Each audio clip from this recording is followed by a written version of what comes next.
mga kapatid niya. Pero ayun po yung ayaw na ibigay sa akin.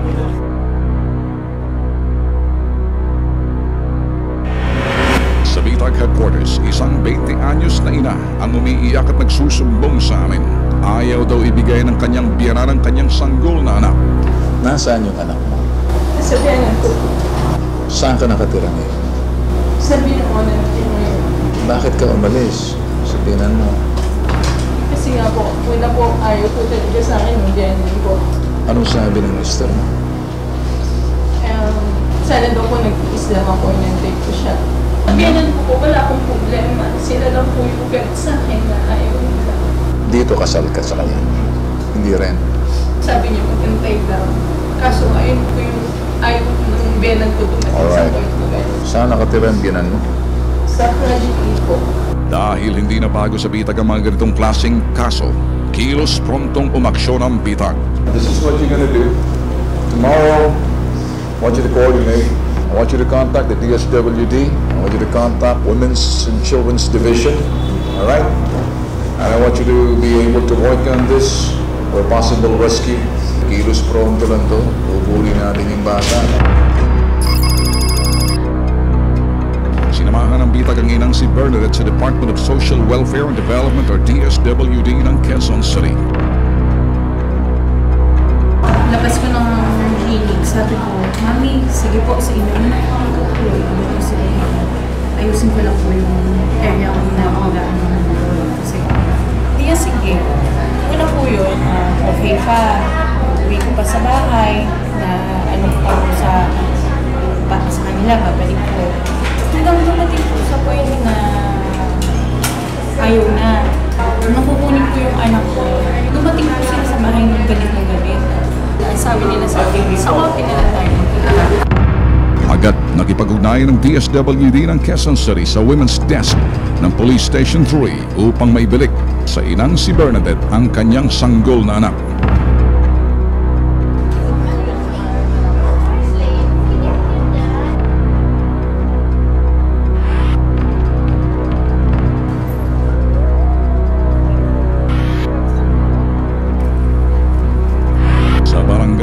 Toro, Quezon City, kung saan matatagpuan ang kanyang sanggol na anak, humarap ang kanyang biyanan sa representante ng DSWD at Women's Desk.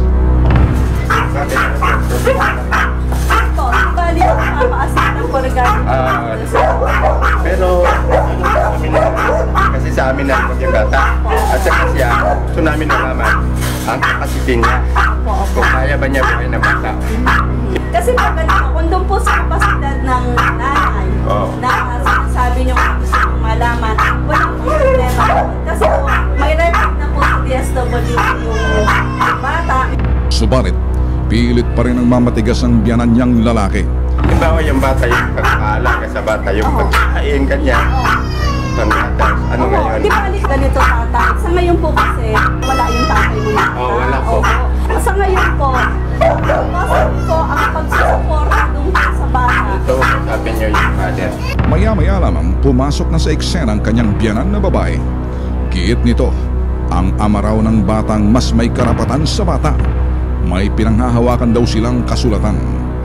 Sabi na lang yung ito ang iniwan ng anak ko.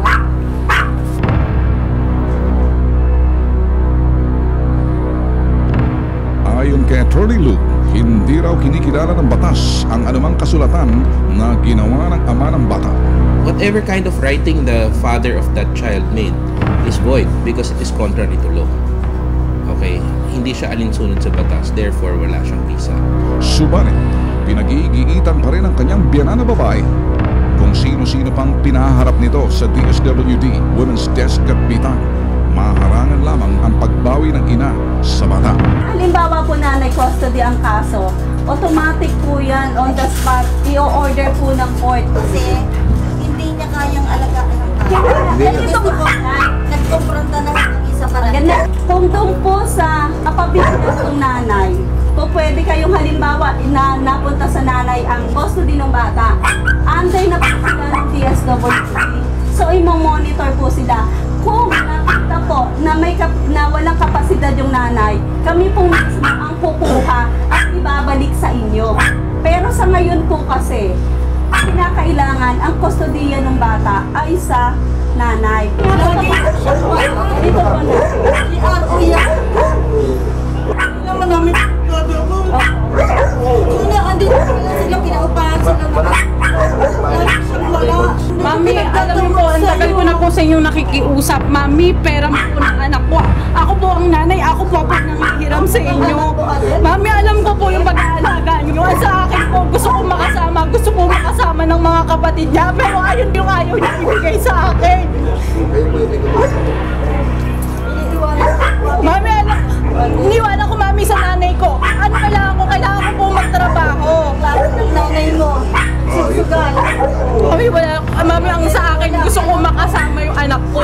Nakiusap ako sa inyo, ayaw niyo. Gusto niyo po umabot tayo sa ganito. Ang gusto niyo sa akin yung umabot tayo sa korte. Kasi po nagtatrabaho ako. Ilang oras ang lumipas, pumayag na rin ang kanyang biyanan na ibalik ang sanggol kay Bernadette.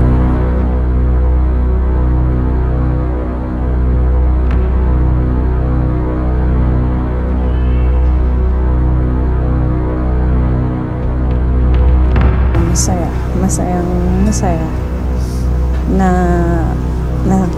kapiling ko na yung anak ko, makakasama ko na. Yun nga lang po, hindi na sana umabot na nagkagulo-gulo kami. Nakuha namin sa magandang pag-uusap. Payo pa ng DSWD sa mga manonood.